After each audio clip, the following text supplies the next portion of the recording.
Bienvenidos a todos. Ya me imaginaba un comentario como el que me han hecho algunos de los presentes, nada más llegar.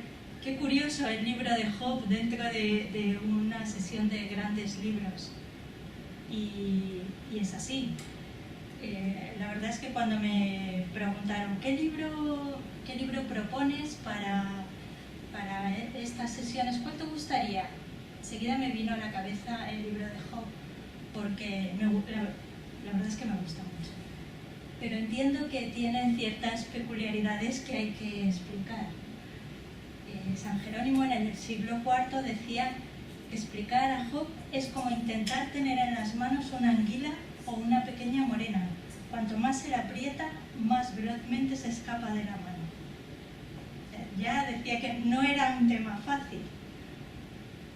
Pero ¿qué tiene de peculiar este libro? Para empezar, se trata de un libro que dos de las principales religiones monoteístas consideran un libro sagrado. Es un libro compartido tanto por judíos como por cristianos. Es verdad que en la cultura popular, bueno, no sé si se conserva todavía, pero por lo menos la idea de tienes más paciencia que Job, eso se conserva, ¿no? Y la verdad es que es cierto, pero que es una interpretación un poco simple de la figura de Job, ¿no? Es una historia que ha sido, la de Job, comentada a lo largo de los siglos por literatos, filósofos, padres de la Iglesia y, como veremos, hasta directores de películas actuales que se inspiran en el relato de Job, ¿no? Y además, iba a decir para colmo, no es para colmo, pero otra característica peculiar, teniendo en cuenta que es un libro sagrado, es que empieza como si fuera un relato popular, un relato de cuento popular, porque dice exactamente érase una vez. O sea, la traducción más fiel del principio sería érase una vez, ¿no? Eso ya nos introduce en un tipo de historia, ¿no? Entonces, con estas líneas uno no sabe lo que puede esperar del libro de Job. Ya vemos que el título del libro es el nombre del personaje central de la historia, que se ha convertido después en el prototipo de hombre justo y paciente en la tribulación. Y en la Biblia hebrea, si la conocéis un poco, forma parte de los Ketuvim, de los escritos, que es la parte de la Biblia que se sitúa al final,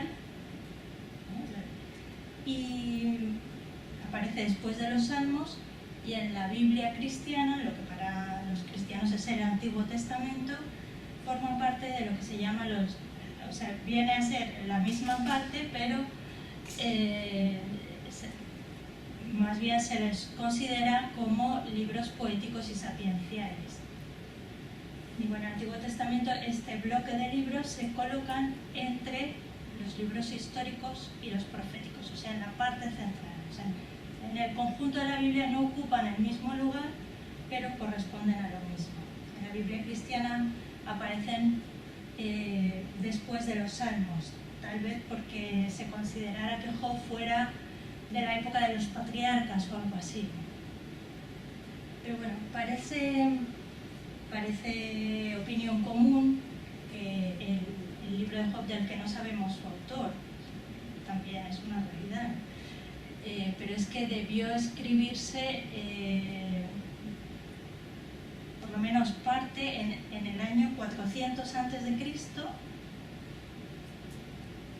Estamos hablando del siglo V, pensemos en el que pasaba en el siglo V, ¿no? Tenemos Aristóteles, ¿no? Etcétera, por ahí en otras áreas geográficas, y sabemos que por lo menos en el año 190 a.C.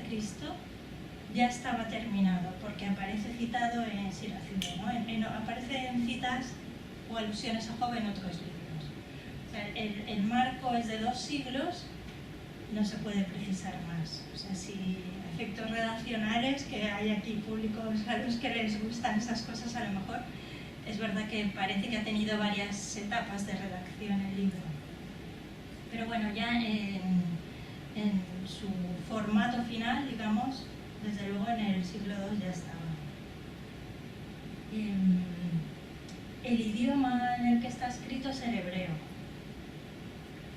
que además, si no, no hubiera formado parte de la Biblia judía. Como sabéis, para los judíos Dios habla hebreo y solo admiten, es una forma de decir, no lo leen que Dios habla hebreo, pero solo consideran sagrados libros que están escritos en hebreo. De hecho, rechazan otros admitidos por los cristianos porque están escritos en griego. Entonces, la verdad es que las traducciones, lo hablábamos aquí antes, ¿no? Muchas veces no presentan con fidelidad el texto, ¿no? Hay que elegir siempre una buena traducción. Y por lo menos, no sé si os habéis dado cuenta al leerlo, tanto la parte inicial como la final están escritas en prosa, ¿no? El prólogo y el epílogo es prosa. Es el único de los libros sapienciales que tiene parte escrito en prosa. Porque algo característico de estos libros es que sean poesía. Así en poesía están los salmos, aunque para nosotros, claro, los registros no, debido a las traducciones, ¿no? Es complicado. El Cantar de los Cantares, el Libro de la Sabiduría, Proverbios, todos estos libros son poéticos. Y digo, tiene dos partes narrativas, ¿no? en prosa y todo lo demás en verso. ¿Por qué se considera un libro sapiencial? Pues porque contiene una enseñanza. Este libro tiene una enseñanza, una reflexión sobre la vida. ¿Cuál es el tema principal de esa reflexión? Pues como he puesto en el título, el tema principal es el sufrimiento. Más que la paciencia, yo creo que el tema principal es el sufrimiento. Ya veremos y hablaremos sobre esto. Entonces vayamos recorriendo un poquito el libro. El libro comienza con un prólogo en el que se nos cuenta la situación de Job, quién era Job, ¿no? Era una persona recta, coherente, muy religiosa, ¿no? A la que Dios ha bendecido con muchos hijos y riquezas. Tiene ganado, tiene tierras, tiene hijos e hijas, ¿no? De todo. Hay que destacar un tema muy interesante, que es que para un judío existe lo que se llama la retribución terrena. Es decir, que para una persona piadosa, una persona que corresponde a lo que Yahvé le pide, lo esperado es que Dios le premie, le retribuya ya en esta tierra con toda clase de bienes, y normalmente son esos bienes los que tiene Job. Es expresión, su vida es expresión de que él lleva una conducta conforme a lo que pide Yahvé, que es tener tierras, tener ganado, ¿no? Tener una riqueza, se dice que tiene siervos, y tener una descendencia. También eso forma parte de los beneficios divinos para una persona buena, digamos, ¿no? Y además, otro detalle interesante es vivir una vida larga. También, o sea, poder disfrutar en el tiempo de esos bienes que Dios les ha concedido. Pues Job está así, está bien considerado por lo que es y por lo que se ve, ¿no? O sea, la vida es expresión de su interioridad, ¿no? Pero resulta un detalle curioso, es que nos dicen que la ciudad de donde proviene Job, o donde vive, ahora no recuerdo si dice que era de allí o vive allí, vivía en el país de Uz. Entonces, Uz estaría en la región de Edom, al otro lado del Jordán, al otro lado del Mar Muerto. sea, en Arabia. Por lo tanto, Job no es un israelita. Es de aquí, qué curioso, ¿no? Que nos encontramos en un libro judío, pero que con una enseñanza acorde con lo que es el pensamiento judío, pero el protagonista no es judío. ¿A qué se debe esto? Pues se suele explicar, ¿no?, que probablemente este libro sea, o esta historia, que quizá circulaba antes del siglo IV, ¿no? Tampoco sabemos, ¿no?, si existía antes y hubo primero una transmisión oral. Probablemente pertenece a la época prepatriarcal, o sea, todavía no se había configurado el pueblo de Israel como tal. Puede ser, es una de las razones que se dan. De todas maneras, al presentar a un personaje así, que no es judío, de algún modo nos está haciendo ver que esa enseñanza que contiene el libro es universal, no es específica para el pueblo judío, sino que cualquier persona puede aprender algo. Y ayer, comentando en un grupo de amigos y tal que iba a hacer esta sesión, decía medio de broma, en el fondo todos llevamos dentro un pequeño Job, yo creo, o en algún momento lo hemos tenido o lo tendremos, o no lo sé, pero me parece que es fácil identificarse con él. Pero bueno, la vida de Job es floreciente y feliz hasta que dice el libro que los hijos de Dios, que serían como los ángeles, se presentan ante Dios, y hay uno de ellos, el Satán, que no es necesariamente el demonio. El Satán se traduce ese nombre como el acusador, ¿no? Le pide a Dios ponerle a prueba. Dios está muy orgulloso de su hijo Job, está muy contento de él. Sí, se nota que le tiene cariño y aprecia su respuesta, ¿no? Pero el Satán dice: no, amigo, Job está contento contigo y responde así porque ha recibido mucho de ti. Si no tuviera eso, no se comportaría así contigo. Entonces le propone a Dios probarle. Es curioso que le prueban dos ocasiones. En los dos casos, en los dos momentos, Dios acepta y pone el límite de la prueba. Eso es muy interesante también, ¿no? O sea, en un momento le dice, sí, pero no le toques, o no sé cómo dice, y después le dice, sí, pero respeta su vida. O sea, Dios es el que controla hasta dónde puede ser probado el hombre, ¿no? Entonces, en un primer momento, le arrebata, en orden creciente de importancia, pues eso, sus bienes materiales, sus servidores y sus hijos. Casi da risa, ¿no? Cuando va llegando cada emisario de estos, él está en la comida con sus hijos, feliz y contento, ¿no? Y van llegando, nos ha pasado esto, han muerto todos menos yo y he venido a contarlo. Se están reponiendo de lo que acaban de oír y llega el siguiente. Ha pasado esto, bueno, así, ¿no? Y entonces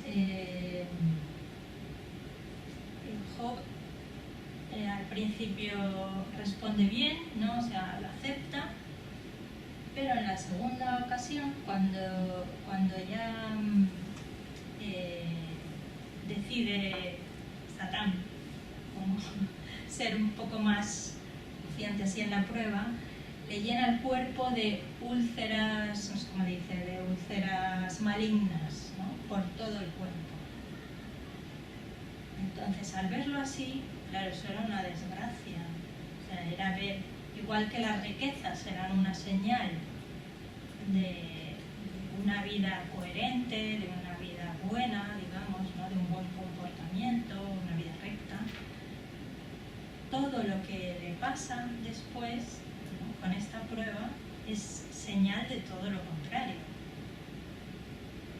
Entonces, su mujer es la primera que le incita a rebelarse ante Dios, ¿no? a lo que Job responde: resulta que estamos dispuestos a recibir de Dios lo bueno y no lo estamos para recibir lo malo. Ante ella responde así. Y uno se puede quedar sorprendido, pero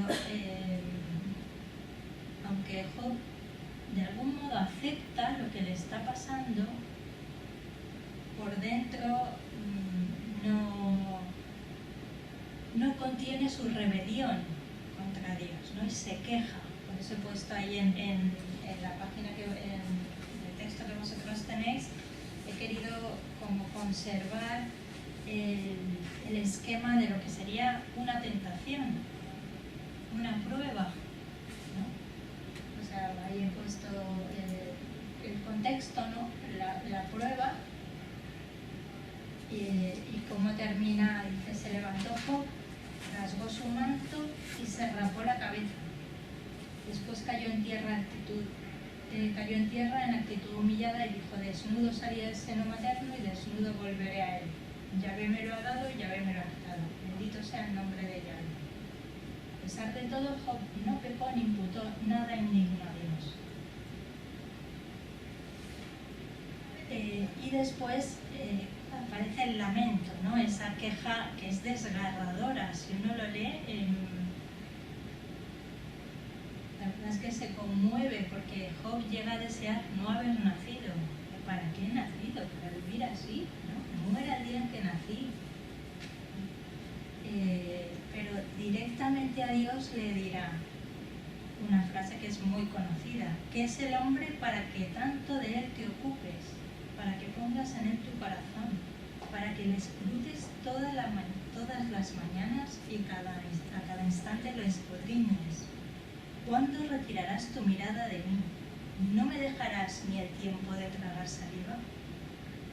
Si he pecado, ¿qué te he hecho a ti, guardián de los hombres? ¿Por qué me has hecho blanco tuyo? ¿Por qué te sirvo de cuidado? ¿No? Hay un momento que le dice prácticamente: déjame en paz. Me llega a decir a Dios: déjame en paz, porque es que no me puede pasar nada más. O sea, está destrozado Job ante lo que le ha pasado. Entonces está ahí considerando su sufrimiento, cuando llegan tres amigos: Elifaz, Sofar y... el otro, Bildad, iba a decir Bildu, pero no, Bildu no. Entonces, tenemos con ellos 3 ciclos de diálogo en los que va hablando. La verdad es que es una sección muy ordenada, porque habla un amigo, responde Job, habla un amigo, responde Job, ¿no? Así. Y es verdad que es la parte, digamos, más farragosa, ¿no? Porque se hace un poco pesado, es repetitivo, no sabes muy bien qué le quieren decir los amigos ni qué responde Job, ¿no? Entiendo que uno se pueda perder en esa parte, pero lo fundamental es que los 3 amigos le vienen a echar en cara, cada uno de forma distinta, que si le ha sucedido todo eso, por algo será. Es decir, él, que se jactaba de ser bueno ante Yahvé, que se supone que era honrado y bueno, ¿cómo es que Dios le castiga tan duramente? ¿No? Algo habrás hecho. Esa es la idea del fondo que hay, ¿no? Que le dicen: bueno, a lo mejor eres merecedor de esto, mira, ve, examínate. A lo mejor tu conducta no es tan buena como pensabas. Claro, ante eso hay que ver los amigos, ¿no? En vez de comprenderle y ser su hombro para llorar, es como que ponen más el dedo en la llaga. La actitud de Job es muy bonita, porque él dice: bueno, a lo mejor soy merecedor de esto, no lo entiendo, pero yo no me sé culpable, yo no veo que yo sea culpable de nada, yo esto no lo merezco. Entonces, también es interesante que, como, igual que he dicho que Job no era israelita,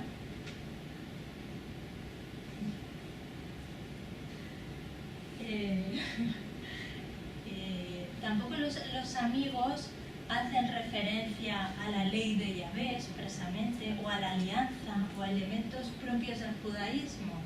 Tampoco se dice exactamente qué es lo que ha hecho mal, o qué es lo que puede haber hecho mal, o qué es lo que se debería haber hecho. No sé. Quizá porque todavía no existe esa conciencia clara, ¿no? Pero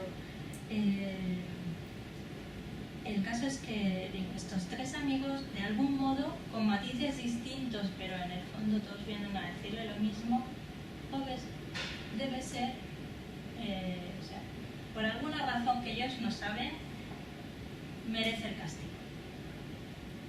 A lo que Job dice, yo creo que no. Yo creo que no. No sé Entonces aparece otro personaje que no se presenta así, no se dice muy bien de dónde sale, se dice de quién es hijo y tal, pero aparece en escena de repente. Solamente él justifica su intervención diciendo que él es más joven y que por eso ha dejado hablar primero a sus mayores, pero que hay algo que no le gusta de lo que ha oído. Entonces él, que se llama Elihu, da 4 discursos seguidos en los que intenta disculpar a Dios. Entonces lo que resalta es que a lo mejor el sufrimiento puede servir de corrección. A lo mejor Dios no es tan malo. A lo mejor no es un castigo. O es alguna acción divina que sirve para algo. Entonces después de estos 4 discursos, ya es el propio Dios el que interviene en el diálogo, ¿no? Se muestra allí y dice en medio de la tormenta. Y entonces Dios aparece como sabio, poderoso, trascendente.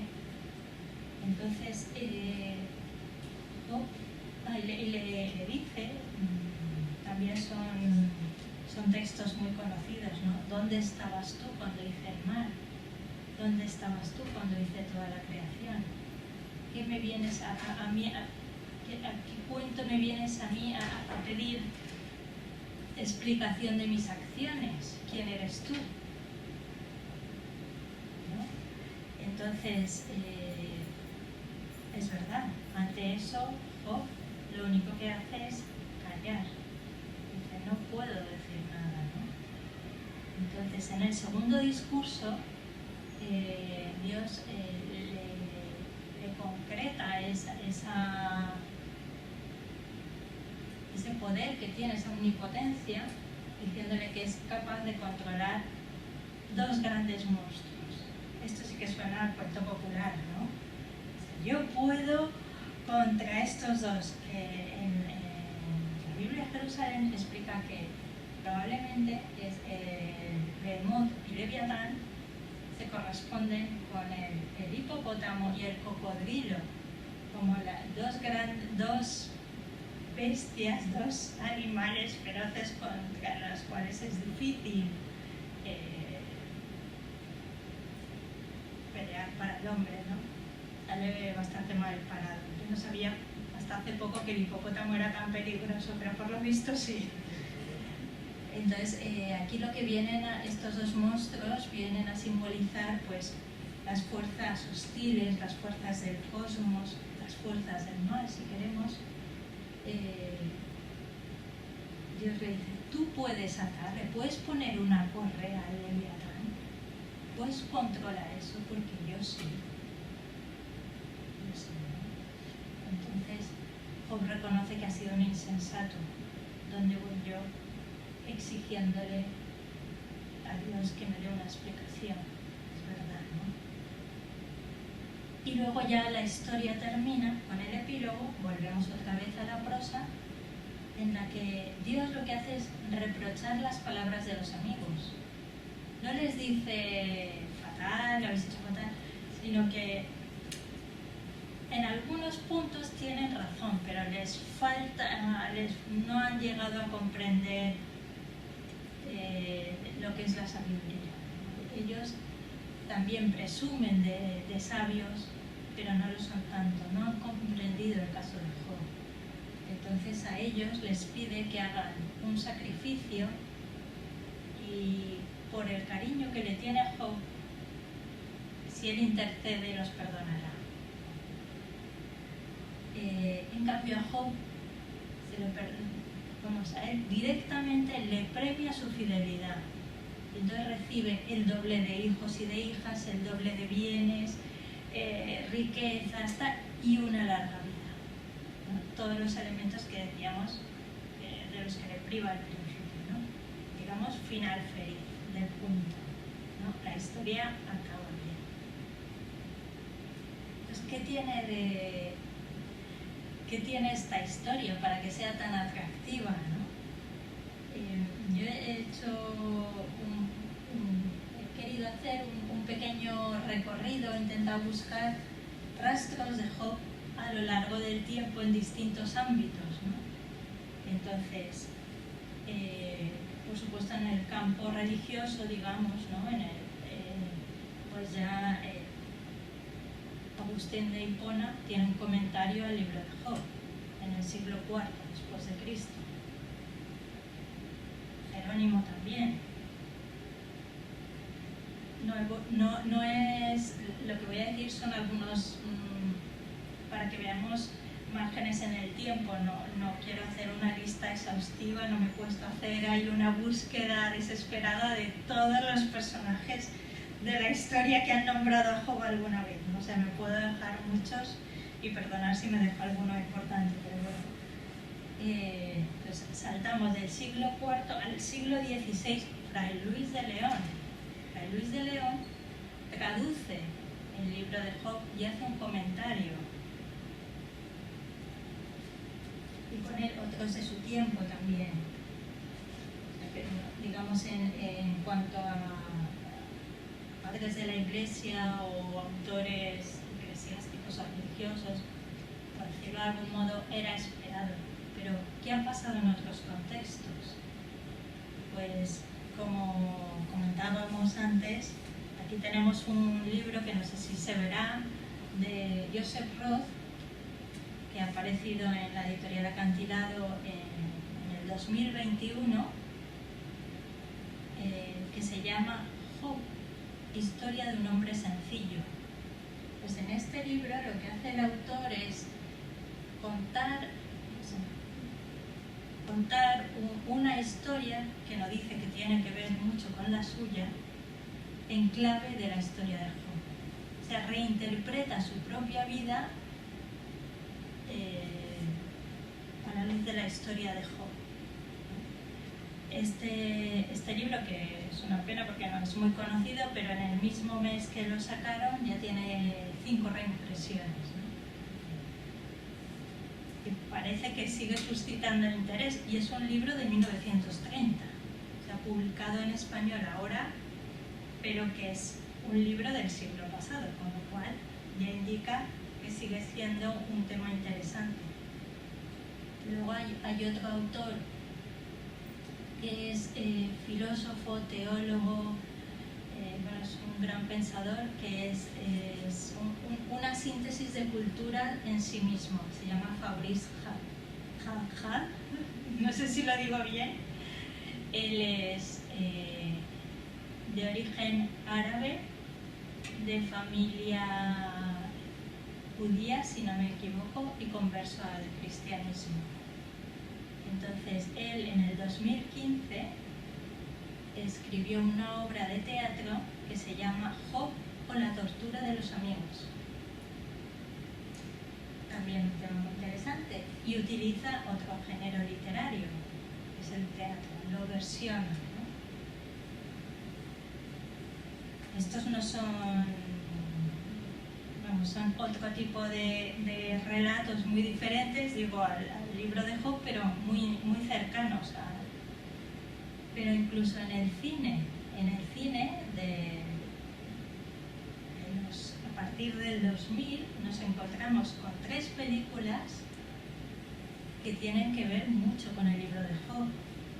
Una de ellas se llama Un tipo serio, A Serious Man, de los hermanos Coen, que es del año 2009, y que cuenta la vida de Larry, que es judío, y que le pasan vengas de desgracias de todo tipo, ¿no? No hace más que recibir bofetadas en su vida y él intenta ser fiel a Dios en todo momento, ¿no? Mirar siempre hacia arriba y no perder ahí sus creencias. En cambio tendremos otra en el 2014 que se llama Leviatán, el nombre de este monstruo. No sé si conocéis alguna de estas películas. Yo estas dos no las he visto, la verdad.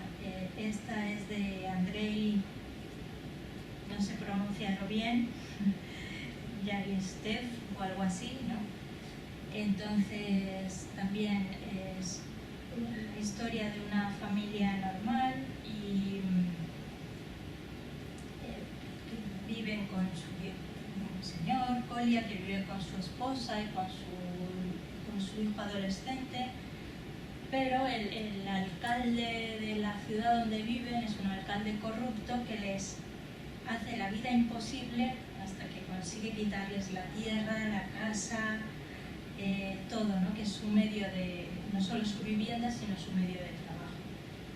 Entonces, en este caso, la verdad es que esta película recibió muchísimos premios,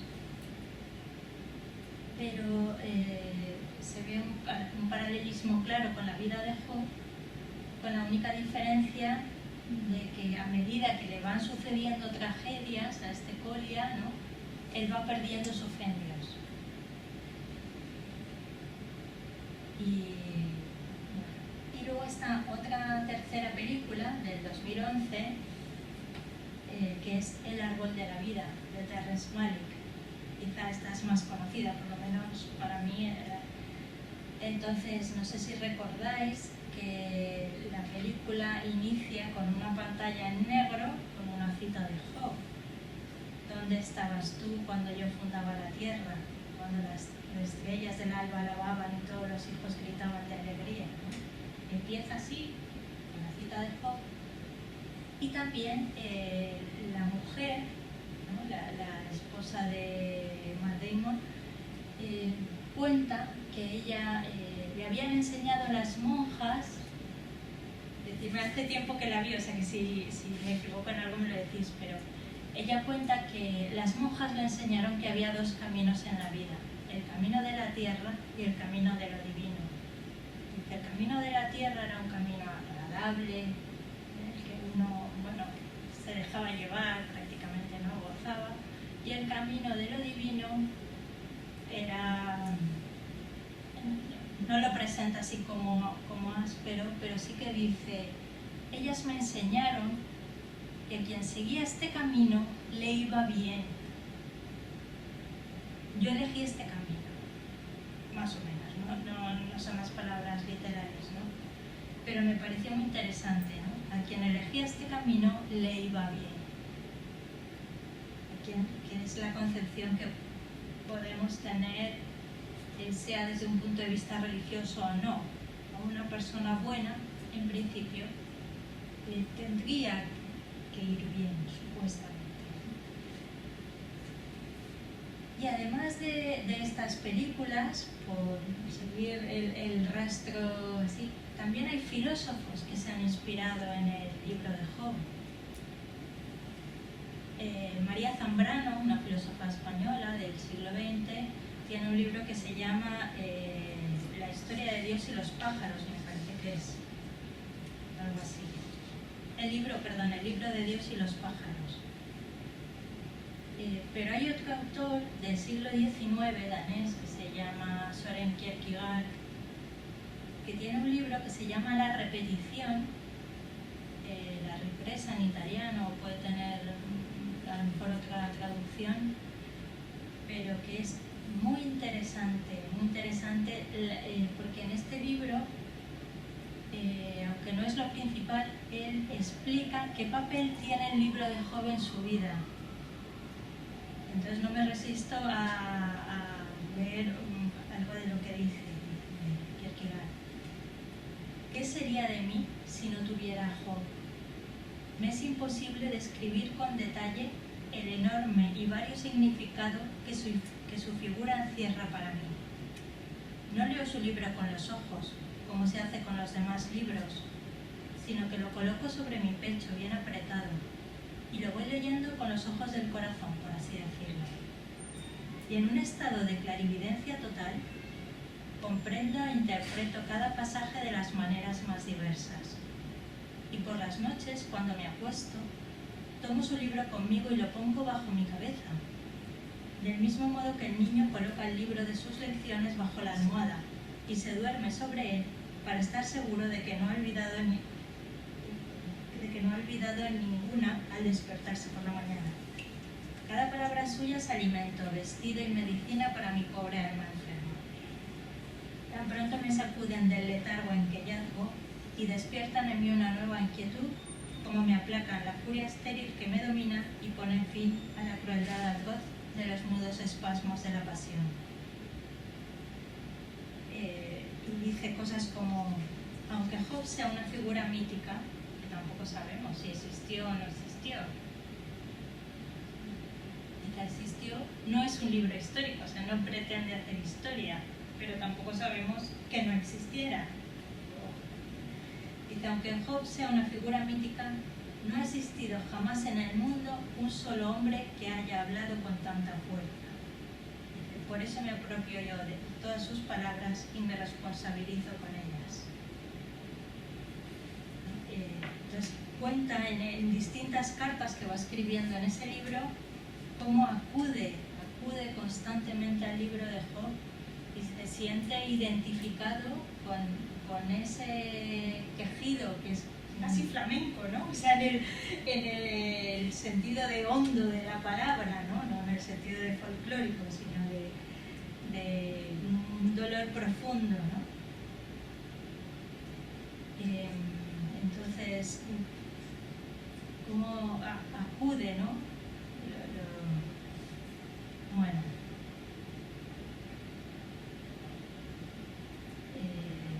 dice, por eso Job no tranquiliza nuestro ánimo como pudiera hacerlo un héroe de la fe, sino que solo nos apacigua por unos momentos.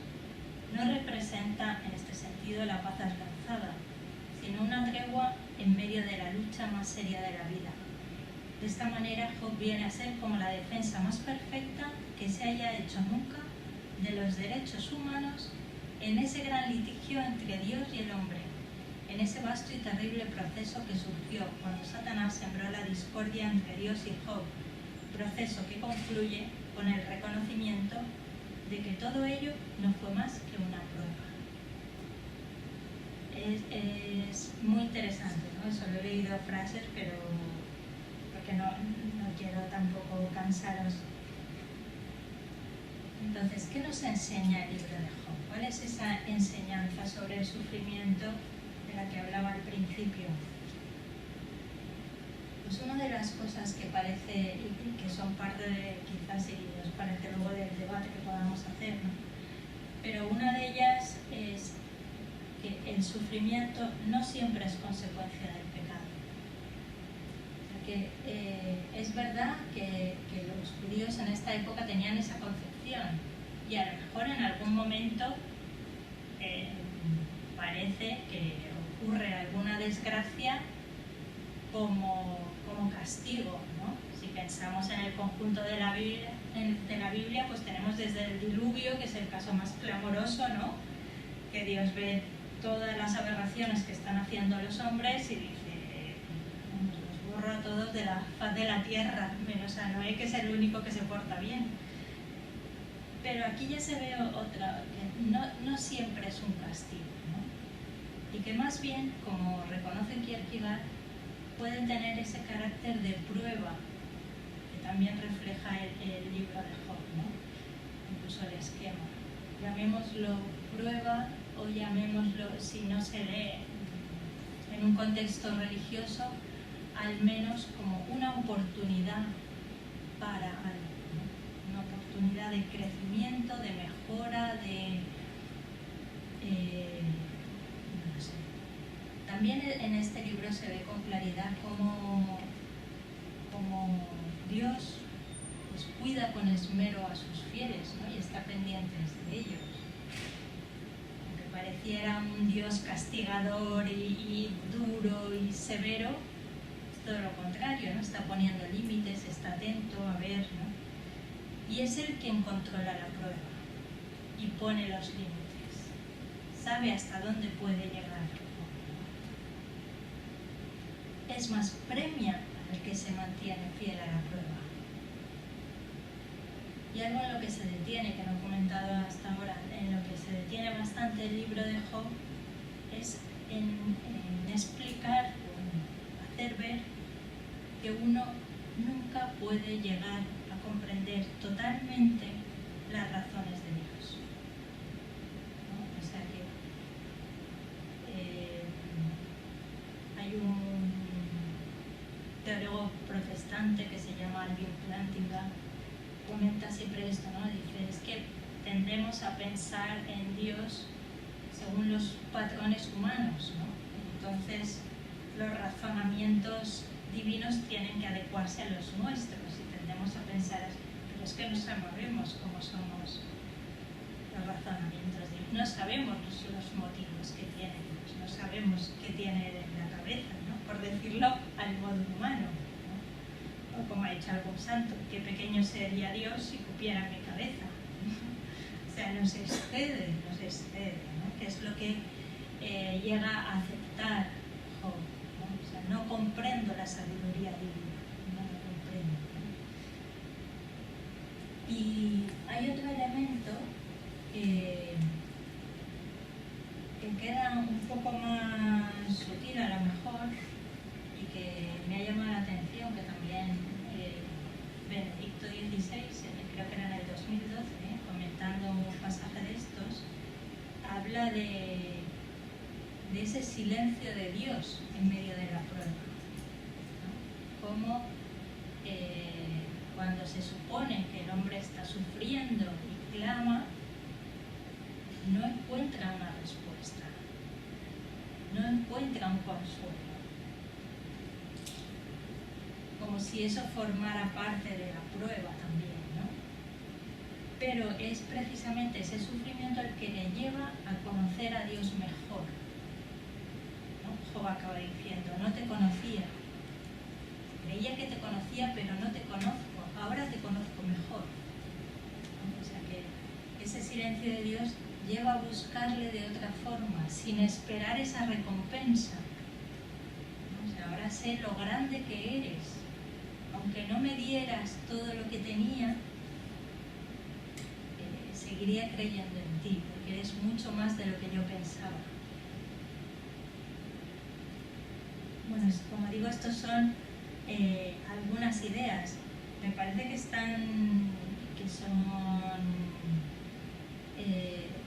son cuestiones muy de actualidad, porque si las trasladamos a nuestro hoy, no sé, al menos yo me las llevo a mi terreno personal y he perdido 2 tíos míos por COVID, ¿no? Las formas, no sé, una de ellas en concreto bastante dura, ¿no? Y digo, ¿y por qué ellos? ¿Qué habían hecho ellos para meter? Estaban 2 matrimonios, ¿no? 2 hermanos con sus mujeres sin contagiarse, y los 4 no se sabe por qué razón se contagiaron, y de los 4 tampoco sabemos por qué razón falleció uno. ¿Qué tenía ese uno? ¿Por qué Dios le castigó así? ¿O castigó a su mujer así? ¿No? O pensemos en todo lo que está pasando ahora mismo en la isla de La Palma. ¿Qué culpa tienen esos hombres? ¿Que vivían en una isla con un volcán? ¿Cuántos volcanes hay por el mundo? ¿Cuánta gente vive alrededor de un volcán? Quiero decir, ¿su pecado era vivir cerca de un volcán? Como para haber perdido casa, trabajo, ilusiones y, con perdón, hasta sus muertos. Porque ya no tienen acceso al cementerio. Es pedirle todo a una persona, ¿no? Es pedirle prácticamente su historia. Entonces uno dice, ¿qué ha pasado? ¿Quién ha causado este sufrimiento? O sea, ¿qué es lo que yo plantearía aquí? O sea, ¿cuál es el origen de ese sufrimiento? ¿Por qué les pasa? Para ver qué luces nos aporta Job sobre esto, ¿no? ¿O por qué a mí me pasa esto? ¿Es algo que merezco o que merecen ellos? ¿Son culpables? Podemos decir, es verdad que con el COVID, desde luego, uno se oía decir, ¿no? Esto es un castigo de Dios. Y a mí, como soy teóloga, pues sí, ha venido hasta hace poco, la semana pasada, una persona que trabaja cuidando a mi madre, muy sencilla. ¿Usted cree que esto de la palma es un castigo de Dios? ¿Esto es el fin del mundo? Yo creo que no, pero yo tampoco lo sé. Pero esto de castigo habrá que verlo, ¿no? No lo sabemos, no lo sabemos. Pero bueno, no sé vosotros lo que pensáis y lo que queráis comentar. Pues muchísimas gracias, María. Creo que, bueno, tú sola ya has planteado ahí cuestiones, pero bueno, si queréis, como esas ya están planteadas, las dejamos. Esas o otras. Exacto, damos paso si queréis haceros eco de lo que ha dicho María o lo que queráis comentar aquí, con los que nos estáis viendo online. Aquí, Javier, un momentito, voy a ver el micrófono.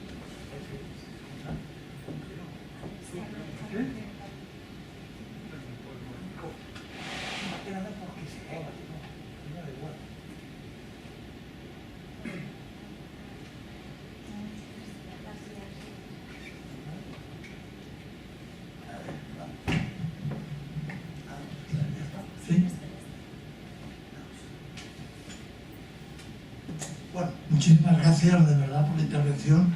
Has hecho una exposición sencilla y profunda, y eso es de agradecer, es un primer punto, ¿no? Bueno, yo quería preguntarte dos cosas que me han parecido curiosas, digamos, empleando la palabra que he utilizado al principio. Vamos a ver, dices, y dice la Biblia claramente, que Job no era judío, era seguramente árabe, de la ciudad de Uz, de la tierra de Edom, de Arabia, ¿no? Pero claro, el Dios que adora, digamos, Job, es el mismo Dios de Abraham, de Isaac, de Jacob. Es que se deduce, pero no lo dice claramente. Es decir, claro, pues es un árabe. Ha dicho usted también que el libro de Job es un libro sagrado para los cristianos y para los judíos, pero para los árabes también, para los porque claro, se supone que Job era árabe, bueno, o habitaba en zona que ahora es Arabia, más o menos. Esa es la primera pregunta, ¿verdad? La segunda va en relación a un tema de la ética, es decir, la ética de Job frente a otras éticas, digamos, de la antigüedad, ¿no? A ver, Job se declara un hombre justo ante Dios. Hay una frase que me he copiado de la Biblia que me gusta mucho, cuando dice: puro soy, sin pecado, limpio estoy, no hay culpa en mí. ¿Qué ventaja he tenido por no haber pecado? Claro, ahí hay una desconexión total entre el pecado y el sufrimiento, o al revés, entre la práctica de virtud y el premio. Las éticas de la antigüedad, sobre todo la aristotélica, seguramente la estoica también, claro, ligan la práctica de la virtud al premio. Una persona que practica la virtud llega a tener una vida, digamos, feliz, una vida buena, la eudaimonia, la felicidad. Aquí no, aquí se rompe el tema. Uno puede ser justo y no conseguir, digamos, esa vida feliz, en principio. Luego resulta, si cree en Dios, sí, pero en principio no. Este tema también quería comentar un poco la diferencia de éticas también, entre las éticas, digamos, clásicas. Ya no hablo de otras éticas de otra índole, que están claramente al margen de lo que dice la Biblia de Job, pero este es un cierto parecido entre la ética estoica, digamos, de aceptar el sufrimiento, pero claro, aceptar el sufrimiento pensando que con eso consigo una vida feliz. Es decir, y aquí no necesariamente. Me ha parecido muy interesante el punto este. Yo me quería decir así de entrada. Chacan. No, gracias. Es verdad que resulta curioso eso, que sea un árabe, ¿no? Una persona no israelita. Quizá por, bueno, ya he comentado la explicación que será que sea anterior a la formación del pueblo de Israel, quizá porque la historia ya existiera antes y se releyera a la luz de la ley de Yahvé.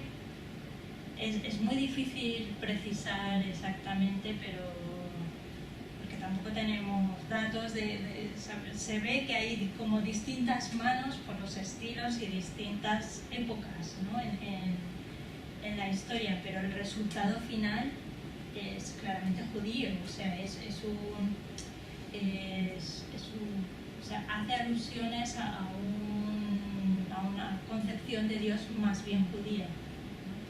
Eso sí, que para los árabes musulmanes sea un libro sagrado, la verdad es que no lo sé. Tengo que reconocer que desconozco bastante el mundo del Islam y entonces en mi cabeza siempre aparece que el Corán es el libro por referencia. No sé si consideran algunos libros, si aceptan los libros judíos, no lo sé, a lo mejor sí, y yo lo desconozco, ahí la verdad no me atrevo a afirmarlo. Y luego en cuanto al tema de la ética es muy interesante, es verdad que Aristóteles plantea el tema de la búsqueda de las virtudes unido a ese deseo de felicidad del hombre, ¿no? Cuanto mejor seas tú mismo, más felicidad encuentras, ¿no? Más te realizas en el fondo. Que también es una experiencia común, ¿no? Cuando uno se propone algo que le mejora, que supone un crecimiento en el ámbito que sea, ¿no? Aunque solo sea deportivo, pero también intelectual o yo qué sé, en el ámbito que sea, uno goza con eso, ¿no? Está contento por los resultados, digamos, ¿no? En cambio aquí Job se plantea esto, que no siempre lleva a la felicidad, pero hay que tener en cuenta que es transitorio su momento de prueba. Claro que en muchos casos esa prueba se alarga mucho, ¿no? O sea, pensemos, yo qué sé, pienso también una persona que de repente contrae un cáncer, ¿no? Le sobreviene un cáncer. Y a lo mejor se pasa años y años con un cáncer y dices, bueno, explícale a esta persona que es feliz con eso y que eso se acaba. Es un tema muy complicado, muy complicado. Entonces, aquí lo que viene a decir es que desde el punto de vista de esta ética judeocristiana, lo que cuenta es el permanecer fiel a Dios a pesar de los pesares, ¿no? O sea, en medio de todas las vicisitudes que pueda traer la vida consigo. Aunque en algún momento pues uno no vea de forma inmediata esa felicidad, porque se supone que si no en esta vida sí que será premiado en la otra, ¿no? Sí que habrá un momento de felicidad y además será definitivo. Pero bueno, eso ya es dentro de la concepción cristiana. Enrique. Gracias. Yo quisiera comentar algunas cositas que me han parecido y con las que estoy en desacuerdo. Por ejemplo, a mí me parece que el relato es una especie de cuento muy humano, desde mi punto de vista, poco divino. Para empezar, me parece una trivialidad la razón por la que se somete a Job a estas situaciones.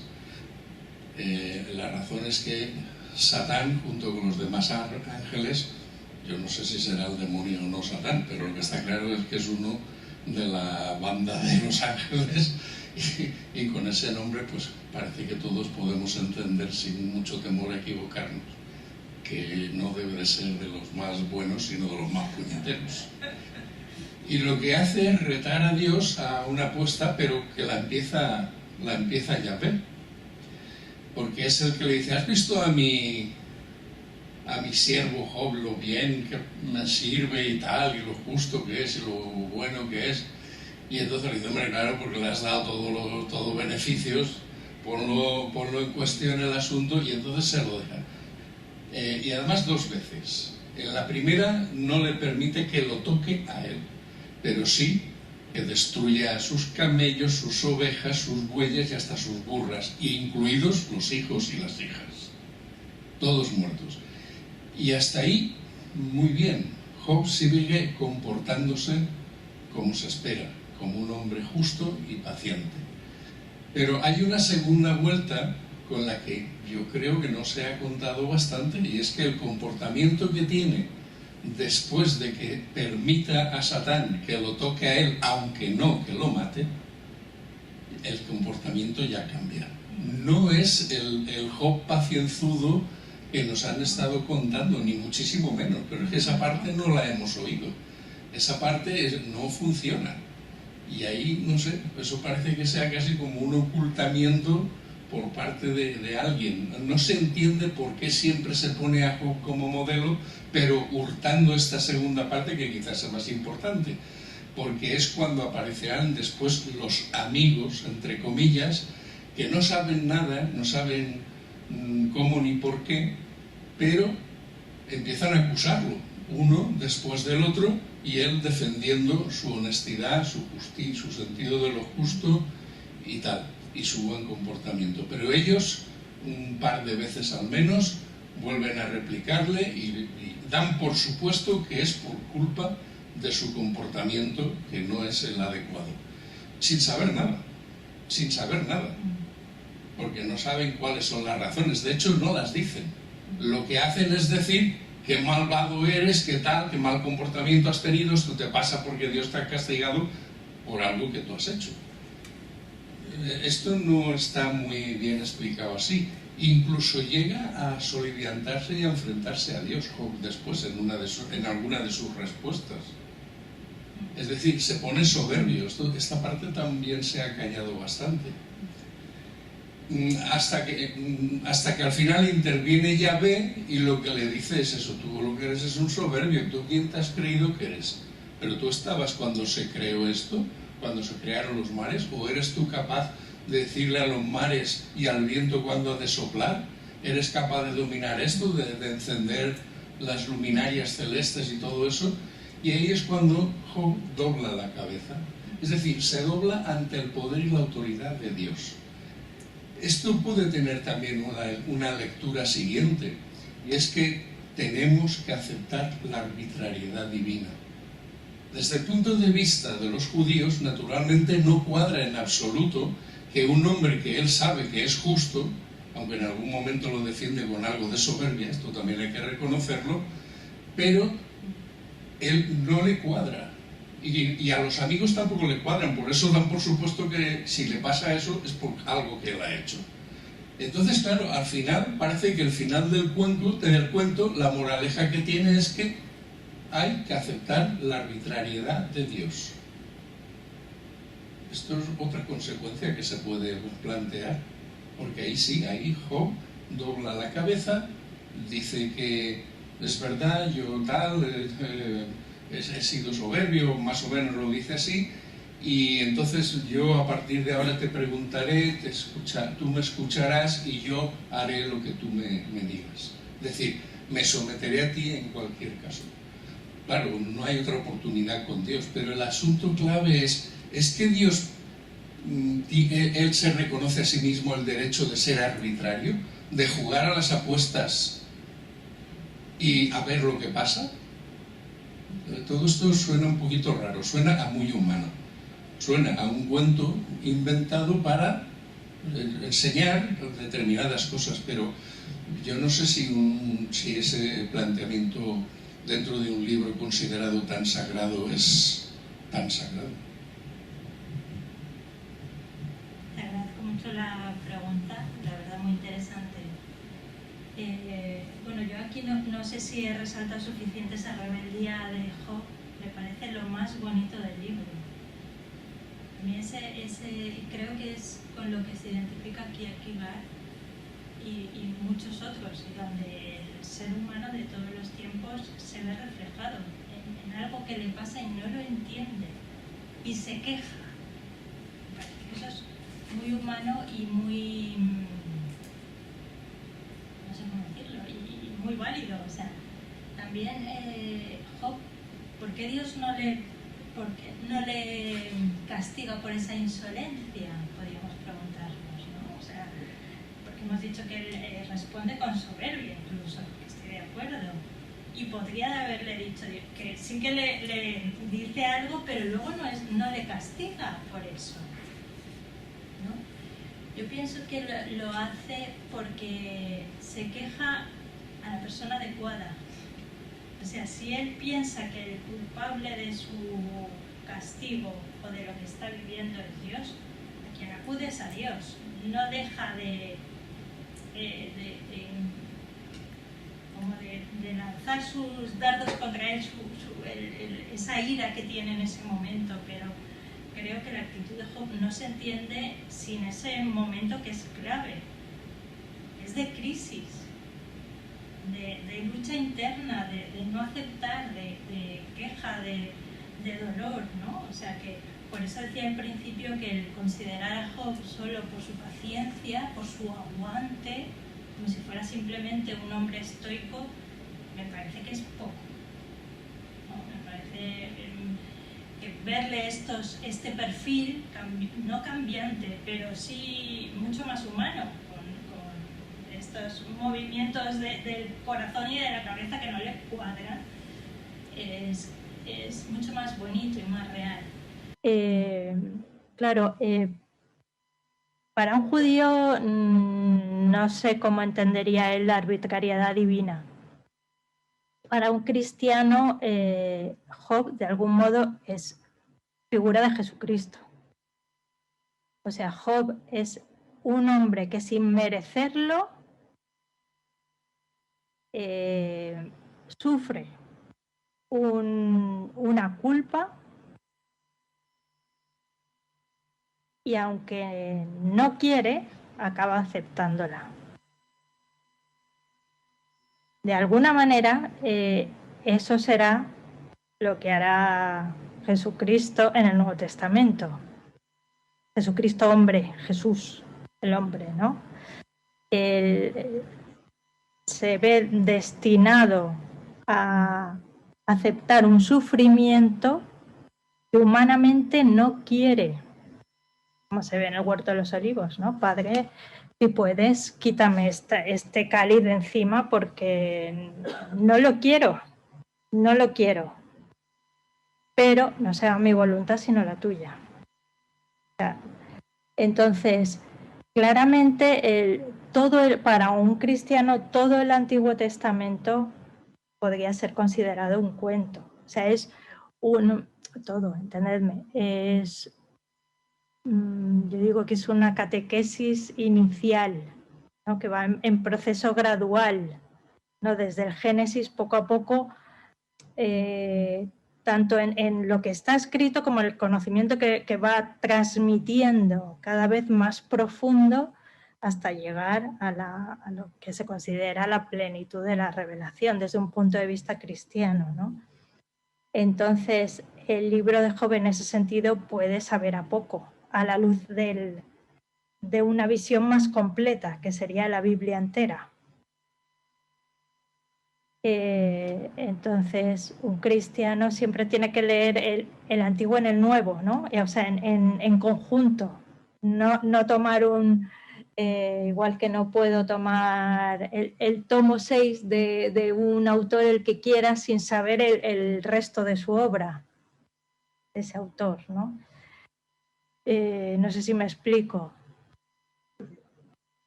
Pero bueno, el tema de la arbitrariedad es, no sé, no sé si es tan arbitrario o simplemente que no sabemos los motivos divinos, no sé. La arbitrariedad es eso. Precisamente la gran diferencia, que era lo que quería simplemente añadir ahora, entre Job y Jesucristo, es que Jesucristo sí sabía al final de la historia y sabía el porqué de cada cosa y cada paso. Job no. Como hombre que era, claro. Cierto, cierto, eso sí. ¿Hay otra pregunta? ¿Quién?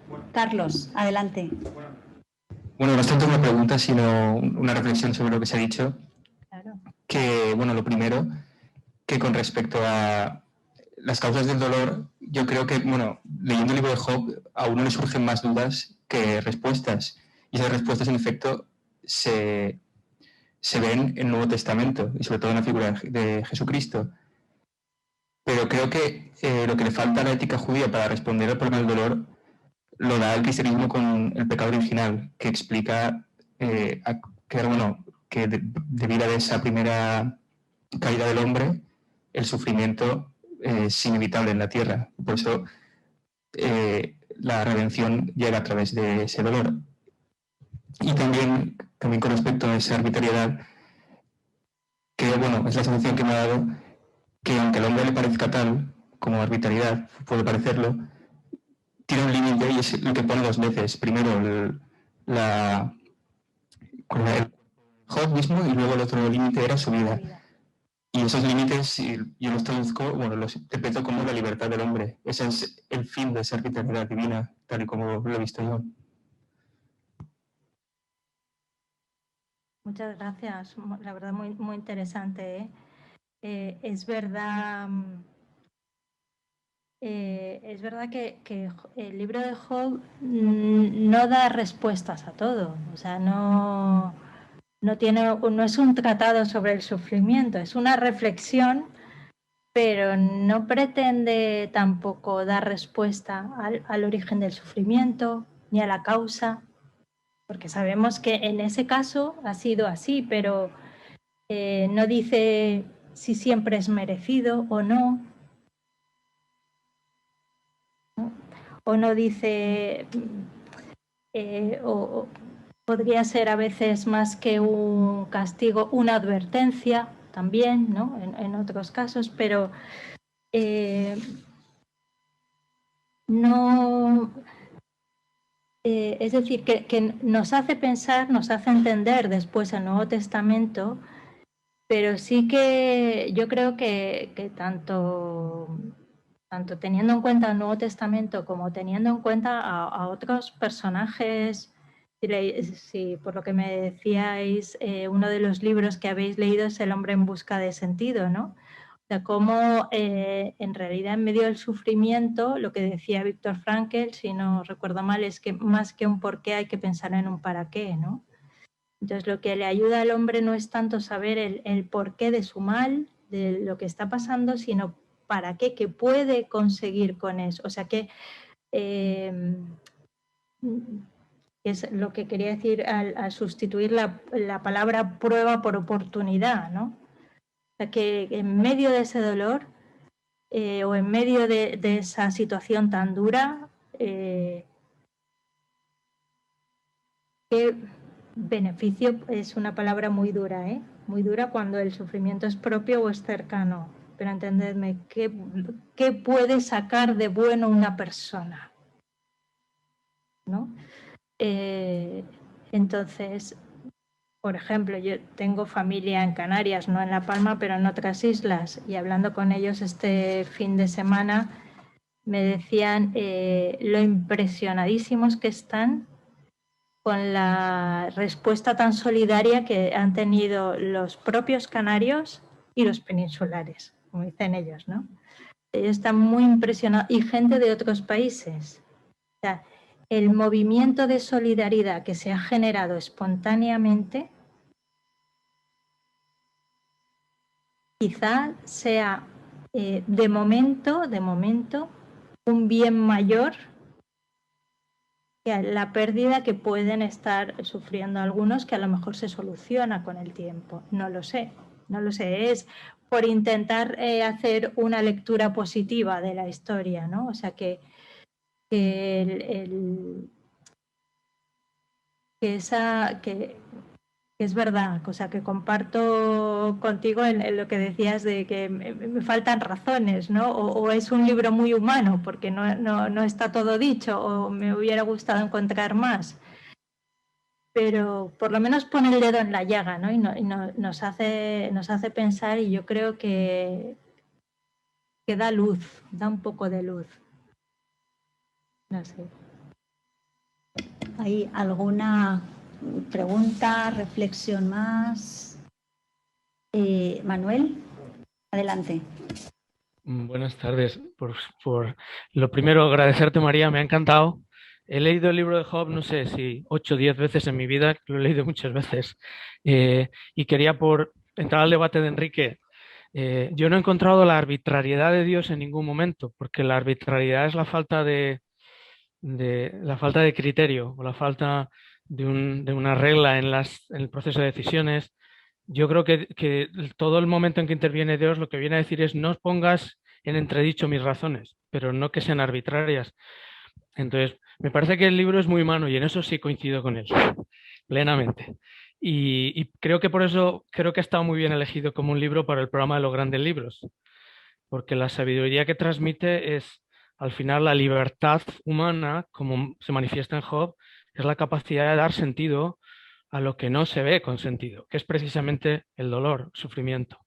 Y yendo a la cita que has hecho del hombre en busca de sentido, pienso que no hay que ir a extremos de la palma o de grandes sufrimientos. Creo que la vida entera está hecha de dificultad y que la psicología moderna, el Cognitive Behavioral Therapy, por ejemplo, que ahora mismo está pegando muy fuerte, precisamente lo que dice es el reframing de las personas que maduran y crecen son aquellas en la vida en que cada vez que hay una oportunidad, una dificultad, descubren una oportunidad para crecer.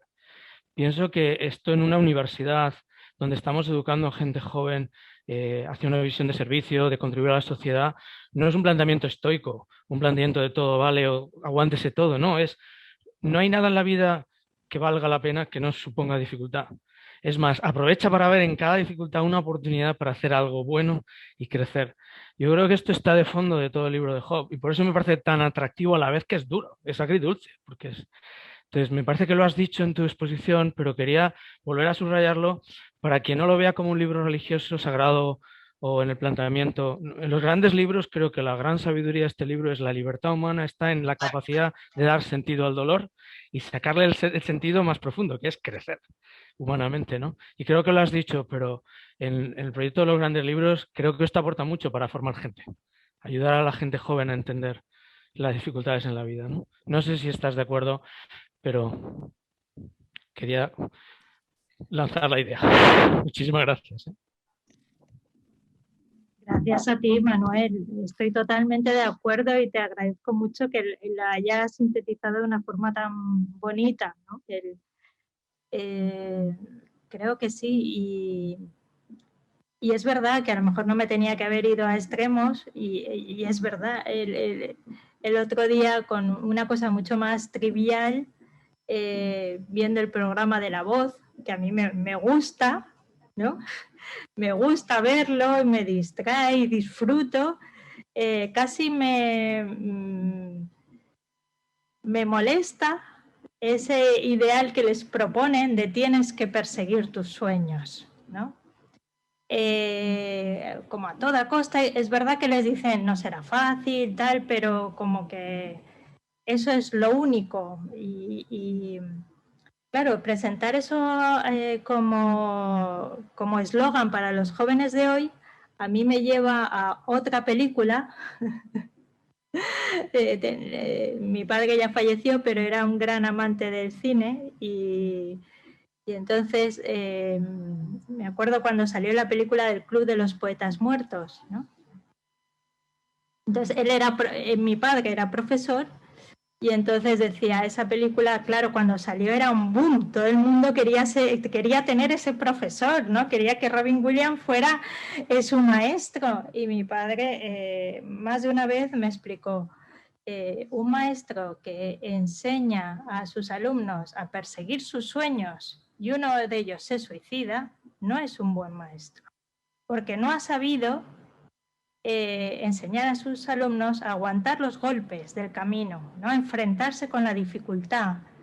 En ese caso, si recordáis, era la oposición del padre a que el hijo adoptara no me acuerdo qué actitud en la vida o qué línea seguir, no sé si era ser escritor o lo que fuera, ¿no? Entonces, claro, ¿qué es lo que nos encontramos ahora? Un nivel muy elevado de frustración en la juventud porque no les hemos enseñado que en la vida, exactamente lo que estás diciendo, que en la vida hay un sufrimiento que hay que integrar en la propia vida y darle un sentido, porque no puedes escapar a él, no porque vaya persiguiéndote, sino que es un elemento más del vivir humano, ¿no? Con el que hay que contar y hay que saber hacerle frente y afrontarlo sin miedo, es verdad. O sea que estoy totalmente de acuerdo contigo y te lo agradezco mucho, de veras. Gracias a ti, María.